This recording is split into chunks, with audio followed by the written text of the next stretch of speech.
All right, welcome to another episode of the Growth Insider. Today I have Joel with me. He is the CEO of AllCode. Joel, do you want to give a little bit of a background of where you're from, where you guys are based out of, and a little bit about the company? Sure. We're based out of San Francisco. I've been in the Bay Area slash San Francisco for maybe 20, 25 years now. I initially came out and was a software engineer. I was a math major, came out here, kind of worked my way up the food chain, ended up at a large company, Symantec, realized I didn't want to play the large company game, so went and became a VP of engineering slash CTO. Did that for a little while. In the process of doing that, to open up some remote dev shops. So when I got out of those opportunities, we set up AllCode. So initially we were doing mobile, we did a little bit of crypto, and we've slowly but surely managed to find our way into the AWS space. So right now we're an AWS Advanced Consulting Partner. I'm originally an engineer, and so we've got, I don't know, maybe 60 engineers. We have a ton of engineers, and so we have engineers in the Bay Area, up in Seattle, in LATAM, in France, and in India. So we help people right now either do custom software dev or migrate and modernize their AWS infrastructures. Okay, very nice. Before AllCode, obviously you gave a little bit of a background. Did the transition kind of happen organically into running and starting AllCode? How Yeah, calculated was it in the beginning? no, it wasn't calculated at all. So what happened is, so I did a couple of kind of VP of engineering roles. One got acquired by IMS Health. We were doing clinical quality and affordability metrics for providers. Basically, we were grading doctors for Blue Cross Blue Shield plans. That one got acquired by IMS Health. Did another one called LiveVox. LiveVox basically had a hosted dialer with a virtual ACD. That was the one where I had to build out the remote offices.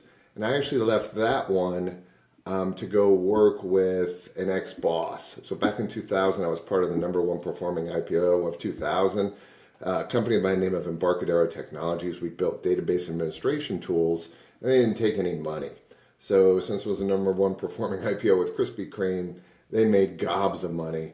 And so the president of that company came and got me out of LiveVox, and we went and did a startup.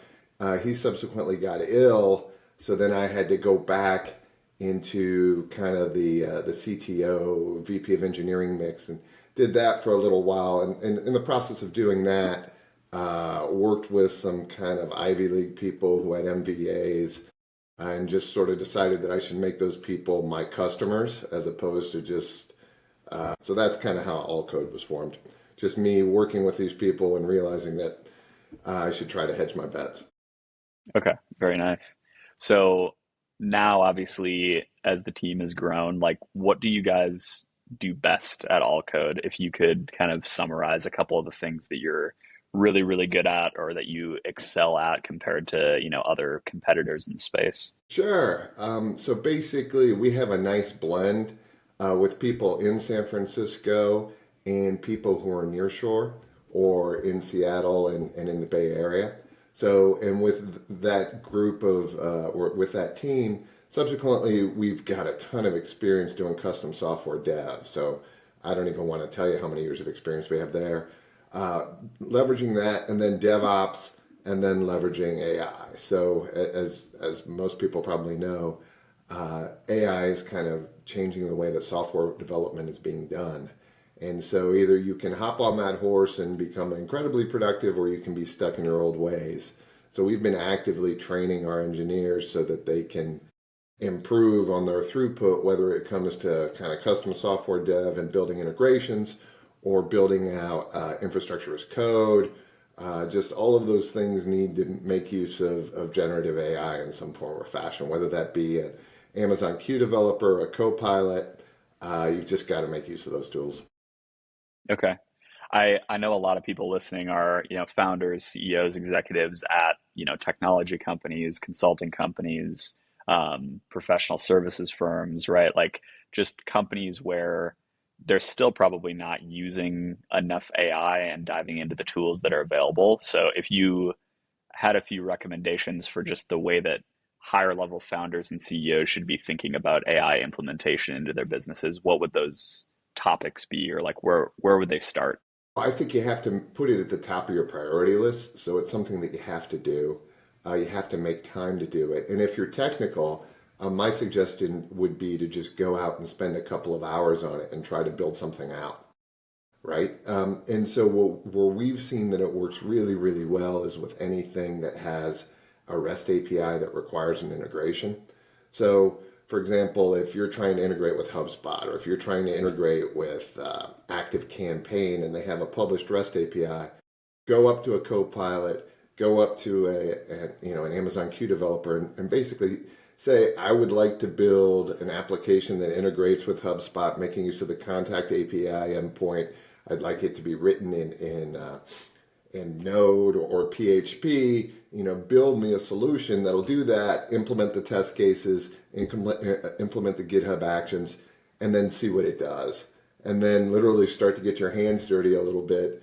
Open the web storm or the PHP storm, and literally get your hands dirty with the code so you can start to see what's going on, because it's changing everything. And so I think one good way to look at it might be back in the day, if you were doing Ruby or if you were doing Java, you could use it to like scaffold out, or you could use the wizards to scaffold out. This is sort of the wizards on steroids, where literally you can tell it what you want, it will build it, but then you have to iterate and you have to test to make sure that it continues to do the right thing. So I think once you can see what it will do with your integrations, like API endpoints, once you can see what it will do for your infrastructure as code, for example, rolling out things with either AWS CDK or CloudFormation templates, you will get the aha moment where it's just like, I have to get my developers to do this now, just because it's going to make them so much more productive. So that would be the recommendation. Okay, nice. Speaking of AWS too, when I was speaking to Luke on your team, I'm not the most technical person on my team either, so forgive my lingo here, but he was telling me about startups and founders being able to get massive credits for like migrating to AWS, and you kind of Sure. help people implement some of those things that you just might overlook as a founder, where you're not leveraging the Yeah. platforms or the migration as well as you could be. Yeah, no, absolutely. That's one of the benefits of working with an AWS partner like AllCode. We're what's called an advanced stage partner. And what we can do is, if there's a migration, if you're on GCP, if you're on Prem, or if you're on Azure, then we can get funding to migrate your workload over. And then if you're building new functionality and you're already on AWS, then we can get you money to help build that out. So what AWS is in the business of doing with startups is they're basically placing bets. So they're willing to give funding or credits to a promising startup because basically they're hoping that that startup grows and that they will spend more money on AWS. So if you're out there as a startup founder, or as even an existing firm who's trying to migrate to the cloud, and you're not doing it with a partner, then you're probably missing out on some pretty good funding opportunities. So reach out to us and we'll definitely take care of you. Awesome. When it comes to, away from some of the service delivery and technology stuff, like when we go higher level of you running all code as a company and scaling it, uh, one thing that we work on with our partners a lot is sales and marketing systems and process and, implementation and stuff like that. So a lot of people listening, the number one bottleneck in their business is always, sales and new leads and Yeah. closing deals. So what's the process been like for you? Has it been primarily like referrals? Have you built out a couple channels that work really well for marketing? What's That's a that been great like at question. AllCode? Yeah, so for a while there, we were pretty much referral based, and we were tracking things in a spreadsheet. We've slowly but surely become, more advanced. We're leveraging HubSpot now, and so we're leveraging HubSpot to keep track of different pipelines. And so within those pipelines, we kind of have a referral pipeline. We've got public sector, so things that we're chasing there. We have a separate SaaS product called Cloud Contact AI, which basically it's an SMS and email tool for developers. We keep track of those leads there.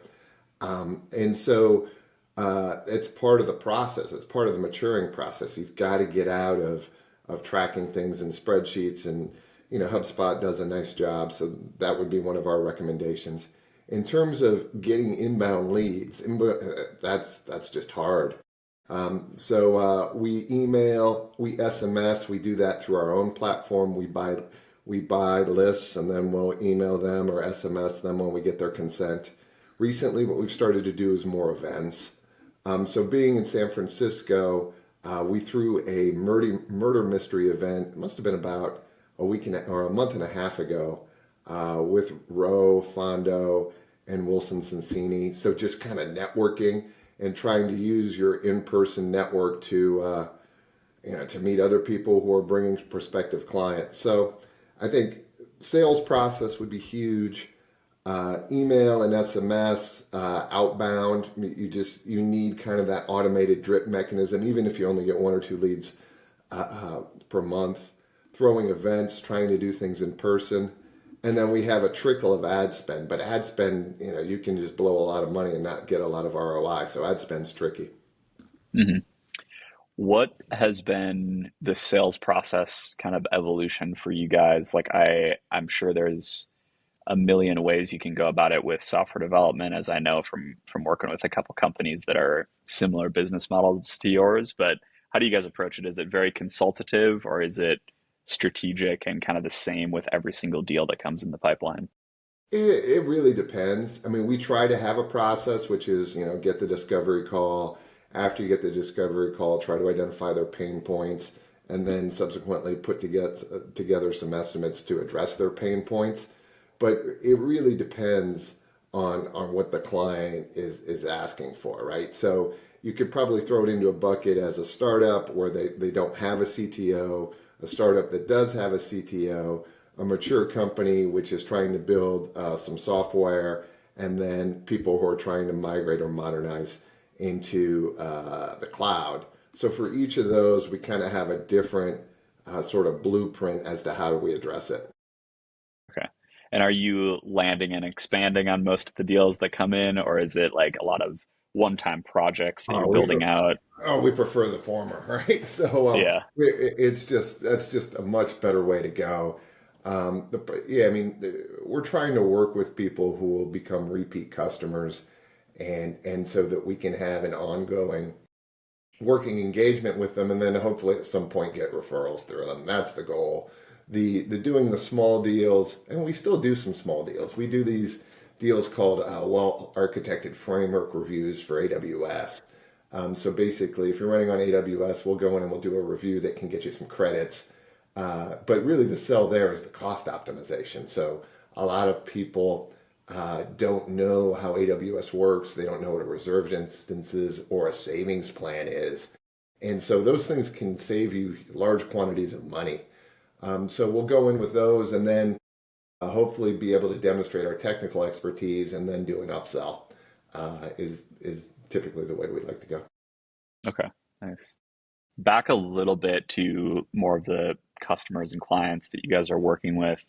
When we're thinking about, you guys being one of the premier like AI solutions partners in the industry, aside from what we've already touched on of like making AI a priority and seeing where you can optimize it in your business, do you have like even if it's not public, just like a case study or an example of something that you've implemented recently where it's totally transformed one of your clients' businesses when it comes to like AI?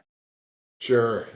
So we've implemented a RAG solution for one of our clients where we're effectively extracting information from PDF files and putting it into a format that they can use. So this particular client, it deals with hotels and occupancy, and what'll happen is they will receive all sorts of offers in an email inbox. We'll take the email that comes in, take the PDF, strip the PDF, run it through this RAG solution that we've developed for them. I think it uses Crew AI, that version, and then extract the data and throw it up onto S3 for further use. And then I think we also stick it into Snowflake. So what it enables us to do is what used to be a manual process of basically someone going into an email inbox, downloading the PDF, kind of rummaging through the deck to extract data points has become completely automated. And so what we're seeing more and more people, particularly with people who are dealing with PDF documents, all of a sudden they can go from having manual people do kind of rudimentary work to literally having the job kicked off by the email landing in the inbox. And so for that situation, it's kind of a game changer because now you don't need to hire someone to do that. You don't need to train someone to do that. And you can basically spend the money elsewhere. So we have another client that's actually trying to do something similar with a form builder. So we actually built a form builder for them before. It's like a Wufoo Jot form type form builder where you drag and drop and build things. They don't want to do that anymore. What they want to do is they basically want to upload a PDF file and then have it generate the form for them. So since we have those back-end entities already available to capture the data, you can almost view it as sort of an NLP problem where you're taking natural language and then extracting different entities for different API endpoints that you want to invoke. But we're going to do that using OCR. So we're going to scrape the PDF file for those form entities and then try to create those entities in a form that may not look the same, but will at least house the same data fields.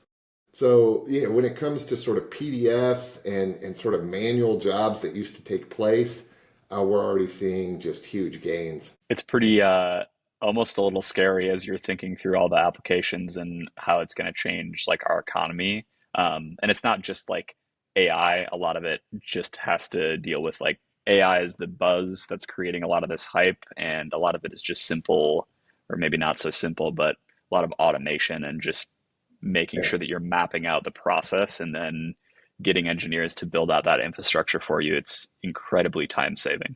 Oh, so when that's one of the reasons that we recommend that if you're a startup founder, if you're a technical person at a large company, is that you just go out and you play with it. Because what you'll see is all of those things that used to consume time that always seemed kind of rote, like an API integration, right? So with an API integration, I got to authenticate. I use the bearer token. I take the token and then I invoke a REST API. A lot of that code, if you feed the REST API into, a Copilot or into an Amazon queue, you'll be able to generate that code and you can, something that used to take, you know, a week or two, now you can literally do in a couple hours. It is mind blowing. Yeah, it's crazy. So as the CEO and someone who is so savvy with this AI and automation, like what are you doing during the day now? I'm assuming you've automated most of your job. I'm trying to. Right? So what I'm trying to do, we'll have sales and marketing meetings and all that stuff.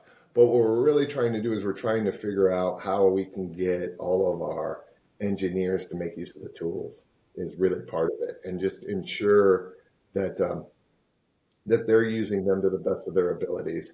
And then on the marketing and sales front, how do we incorporate uh, either new tools or build new tools to automate outbound engagement, to automate customer follow up. It's changing, and so a lot of the tools they don't really even have an AI mechanism built on top of them, or if they do, it's kind of rudimentary. So part of it is just identifying what needs to be done next, so that we can develop our own tools that will help to do that. Okay, nice.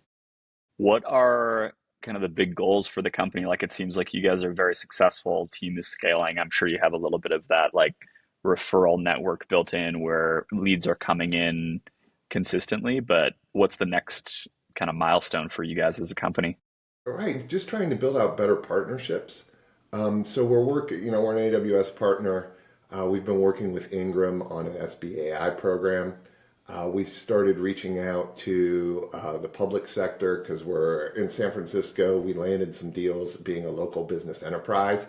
and we realized that there may be good opportunities there if we partner up with more established firms. So it's really kind of the partnerships and then trying to make use of our presence in San Francisco. So we've got Luke, who's just kind of going out and trying to organize events. So if you're interested in co-sponsoring an event in San Francisco, we'd be interested in talking with you. We did this murder mystery event. We did another one with Founders Network. I think we're trying to do another one at the AWS Loft. So it's really just trying to expand on the partnership and the sales and marketing. And that part's tricky. Okay, gotcha. What are kind of the more on those like challenges as you're trying to build out those partnerships? Like what about it is challenging? So just making sure everyone is aware of the plan, making sure everyone's on board, and then trying to keep egos in check and all of these things. So what's different is that when you're dealing with developers, typically it's all tech talk. And so when you're dealing with people who have different sales and marketing initiatives, there's a bit more ego associated with it, and so it may not be as tangible as I can see the code that you checked in, or yeah, that's the fun part, just managing, or the more challenging part, just managing the egos and just ensuring that we're aligned with our goals and the events that we're going to throw. So we had an event meeting earlier today. We're looking at going to reInvent, and we're looking, which is AWS's big event, and then there's an LA Summit. Just making sure that we've got the right people there, and we're spending X amount of money, and we're not spending too much money. All those things are a little bit different than just managing code. Makes sense. Well, great. It was awesome having you on. A lot of insights and stuff to pick up from what you guys are doing as a company, what you're doing for your clients and everything. Just in the last couple minutes here, where can people find you, connect with you if they wanted to work with you or partner with you? Where should they go? Who Yeah, should they reach out well, to? yeah. So we've got a couple of website properties. We've got allcode.com. You can just reach out to me at joel@allcode.com. Then we have a little SaaS solution called Cloud Contact AI, which is kind of basically SMS and email APIs for automation. So you can reach out to us there at cloudcontactai.com and Joel at cloudcontactai. Those would be the best ways, emails. And then we've got a little Discord channel that's on the website, so you can go and find us there too if you want to just chat with us. Amazing. Well, thank you so much for coming on and sharing all of this knowledge and everything about what you're building. Looking forward to seeing the future of all code and other products and SaaS solutions. And yeah, appreciate it. Thanks for having me on. Take care, Austin. Bye bye.